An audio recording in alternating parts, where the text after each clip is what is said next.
I traveled to Lac Vieux Desert near Waters Meet to get the scoop on wild rice. Wild rice actually grows in about 6 inches to 3 feet of water, and the bottom needs to be very, very organic and soft and mucky. 9 million acres of forest, 1,700 miles of continuous shoreline, 4,300 lakes, 12,000 miles of streams, more than 300 waterfalls, 15 counties, 2 time zones, and 1 area code. Welcome to the Upper Peninsula. Welcome to 906 Outdoors.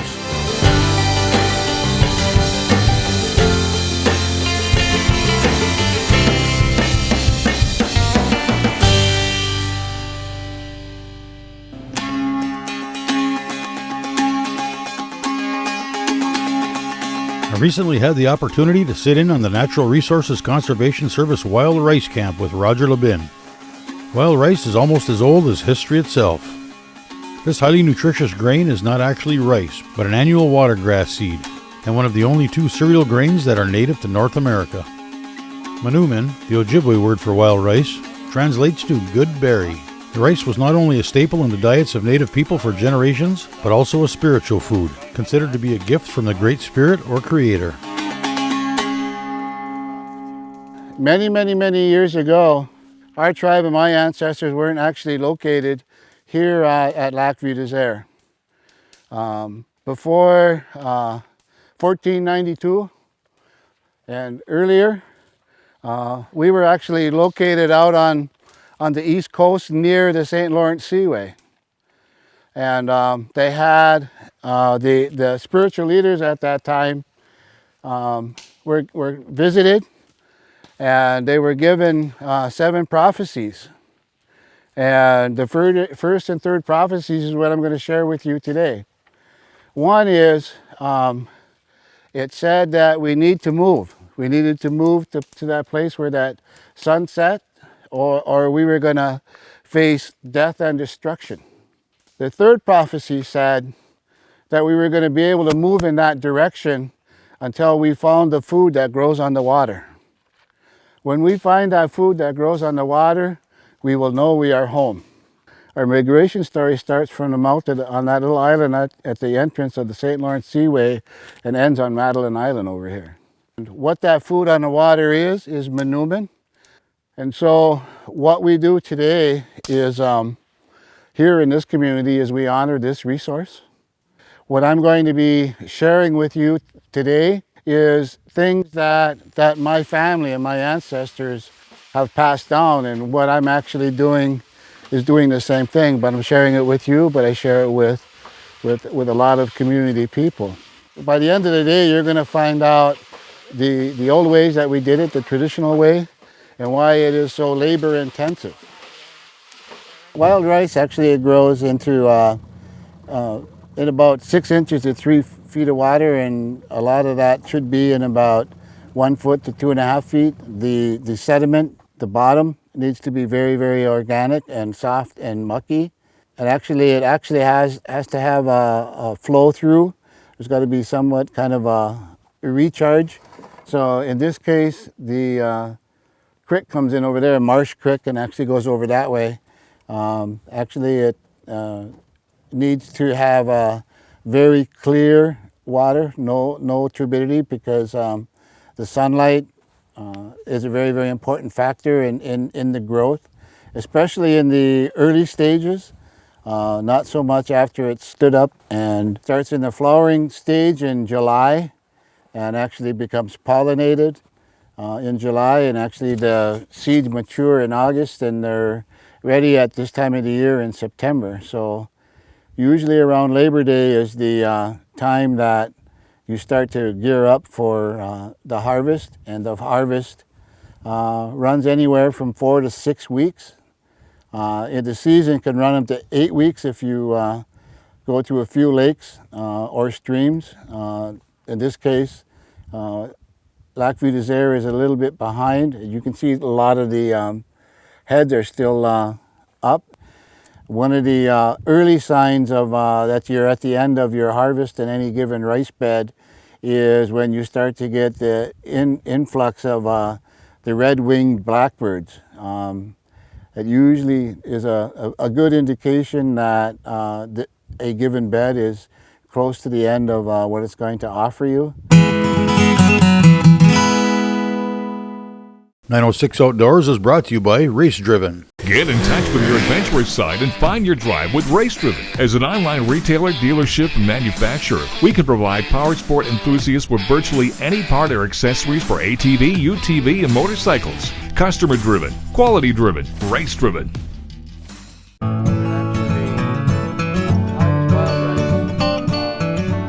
Our code and rules are the only way that we are able to harvest wild rice is with what we call ricing sticks.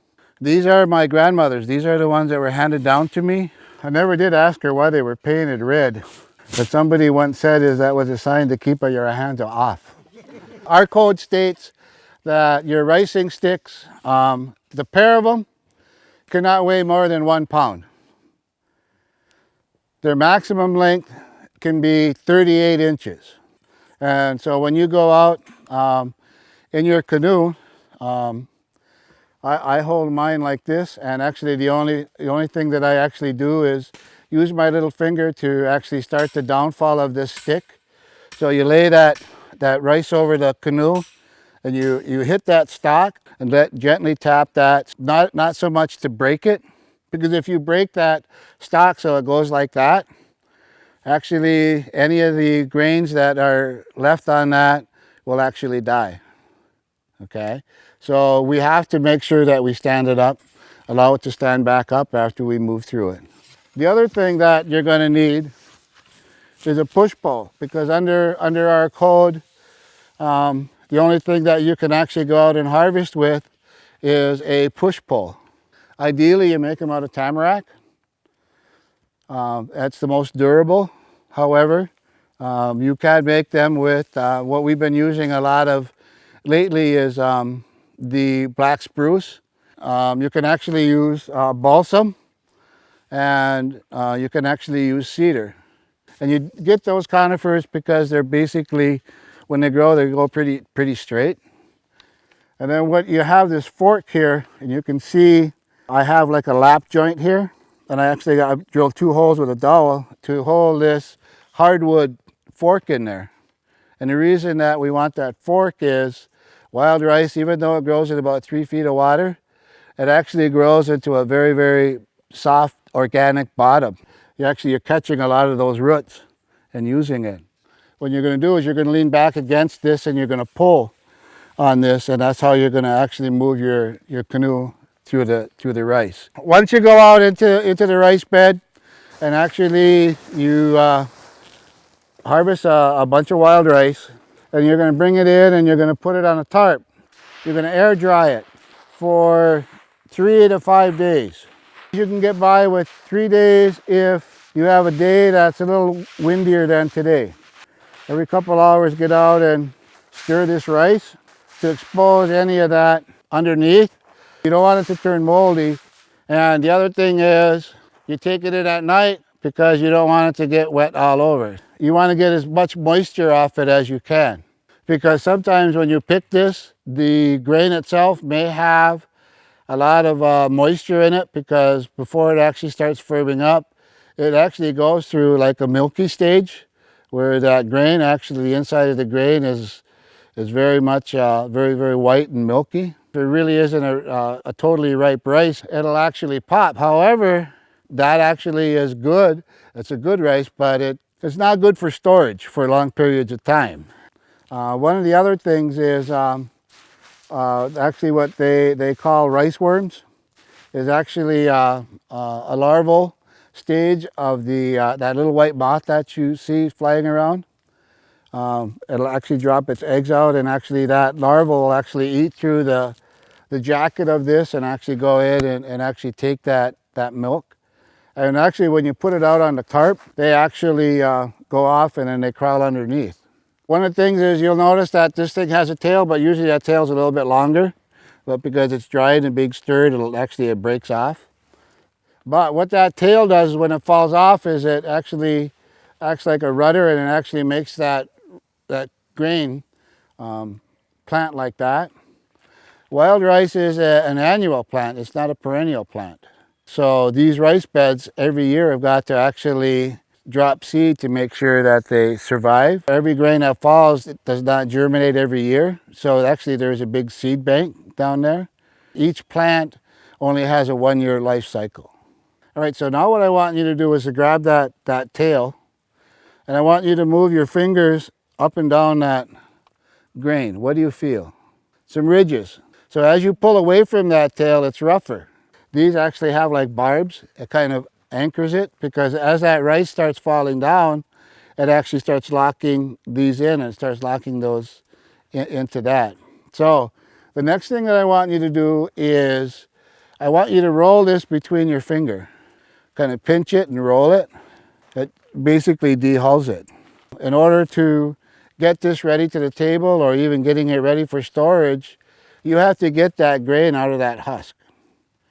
And so what we're going to do is, rather than picking up each grain like that and rolling it between our finger, we're going to put it in one of those tubs, and actually we're going to parch it. It's going to remove that moisture from the grain, because if you keep moisture in that grain, it's going to spoil on you when you store it.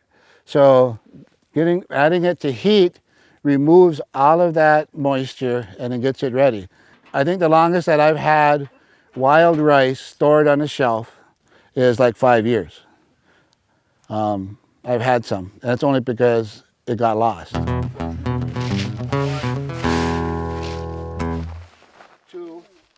906 Outdoors is brought to you by Cooking Wild Seasonings. Cooking Wild Seasonings summer sausage. Regular, jalapeno, and garlic. Get yours today at cookingwildseasonings.com. It's time to make you hungry. Brought to you by Cooking Wild Seasonings.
906 Outdoors is brought to you in part by NutriFeed, nutritional feed solutions for deer and horses.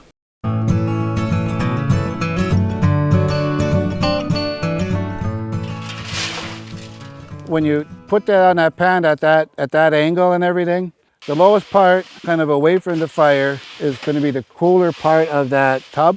And so you're actually going to stir, and you're going to actually throw that rice up into the top where the flame is, and that's going to be the hottest part of that tub. So this is actually going to brown. And you really want to gradually heat this grain up.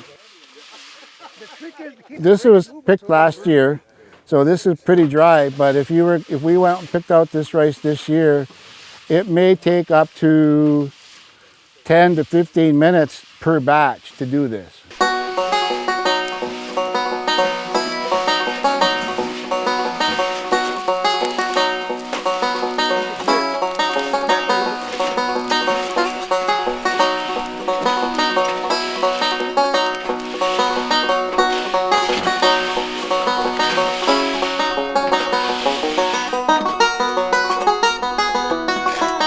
roll it, and if it comes off, the husk come off, and just like that, see?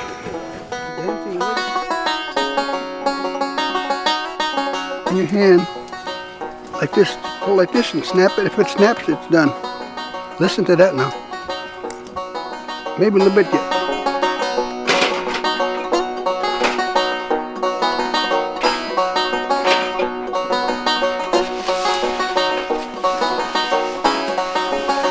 Anybody want to serve?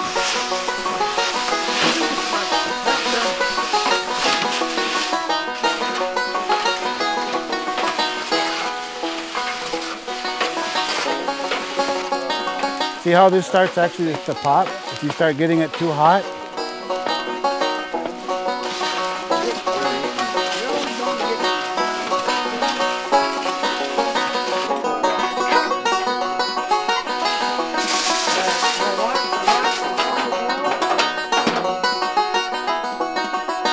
I want you to notice the difference between the two.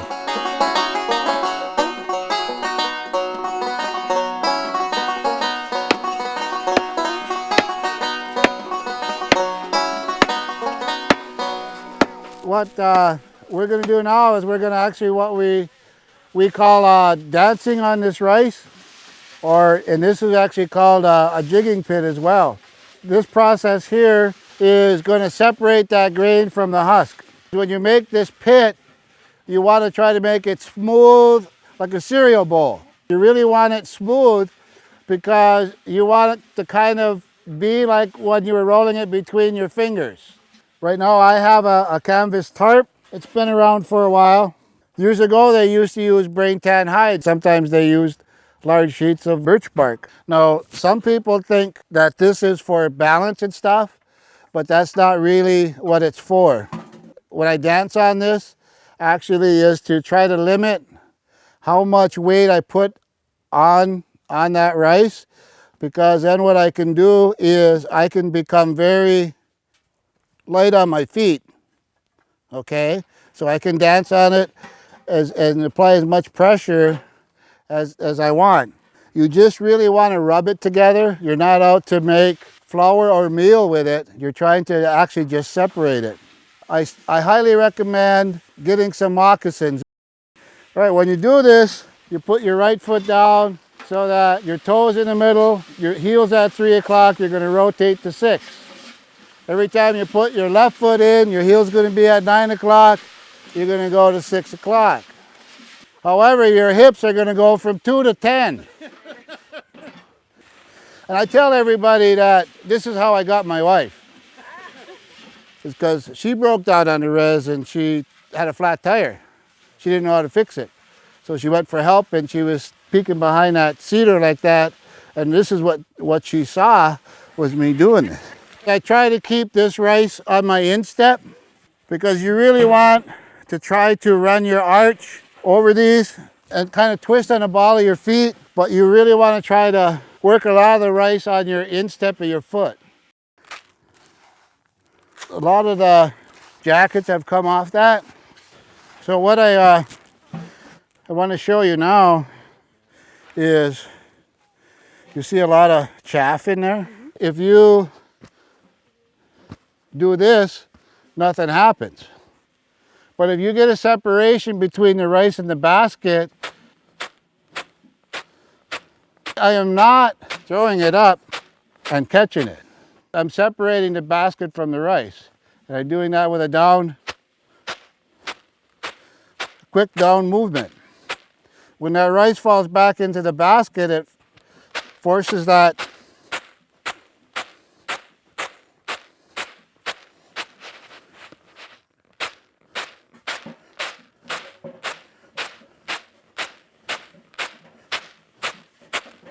we've separated the grain from the rice.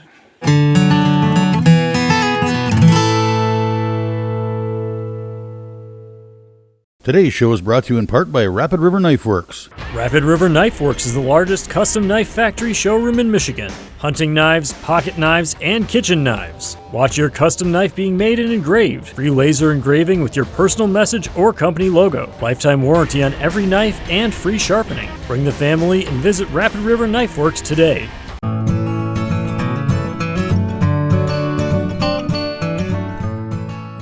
So these roots go down into the bottom, but as one taproot, but actually these support this to stand up. And so you can see that this one grain, when it germinated, put out these 5 stalks and actually produced 5 seed heads. And each one of these is a chance for a grain. This is actually what you're getting at is these seeds.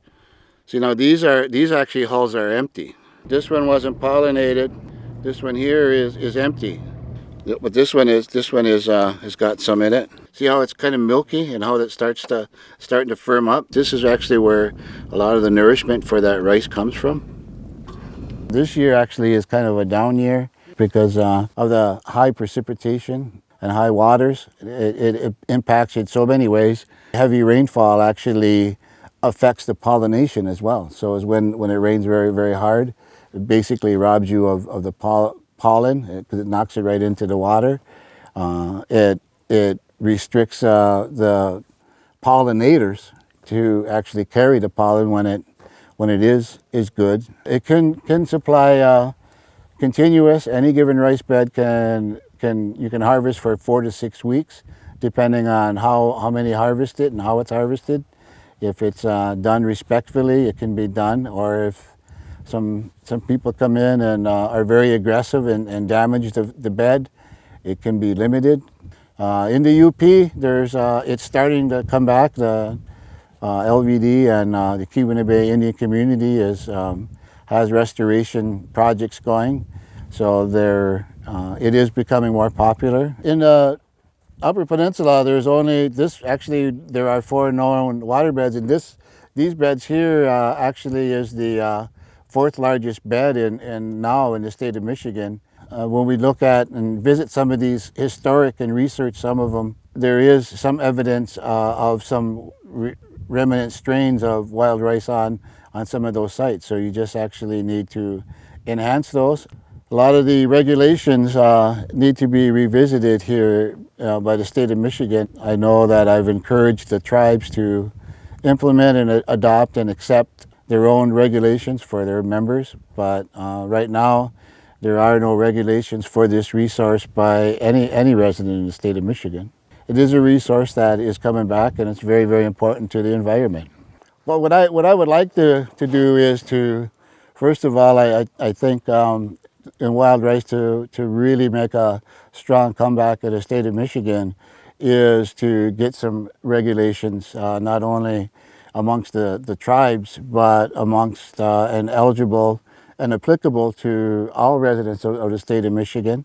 I think a lot of the agencies that have that ability to put a status on this resource needs to actually include education and outreach so that they understand this very important plant to us, and it should be shared by all. In order for it to grow, it needs to be co-managed. And I think the tribes have the knowledge to assist in that, or even take the lead on it.